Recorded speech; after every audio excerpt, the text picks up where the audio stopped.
2013లో నాకు మ్యారేజ్ అయింది. Nice wife, happy family, happy life. సడన్గా 2016లో అది నా జీవితంలోకి వచ్చింది. నా ప్రయారిటీస్ మొత్తం మారిపోయాయి. అది లేనంత వరకు ఏమీ కాలేదు. అది వచ్చాక నెమ్మదిగా దానికి అలవాటు అయిపోవడం. ఎంతలా అంటే అది లేకుంటే చాలా ఇబ్బంది. ఇన్ఫ్యాక్ట్ నేను బతకలేని పరిస్థితి ఉంది. అది నాకు తెలియకుండా నేను దానికి మెల్లమెల్లగా అడిక్ట్ అయిపోయాను. నా జీవితంలో ఎవ్రీ మూమెంట్, బాధల్లో, కష్టాల్లో, సుఖాల్లో అది నాతోనే ఉంది. ఇన్ఫ్యాక్ట్ ఈరోజు నేను ఈ స్థాయిలో ఉండడానికి అది కూడా ఒక కారణం.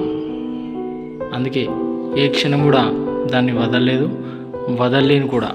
రేయ్, ఎవర్రా అమ్మాయి? అమ్మాయా?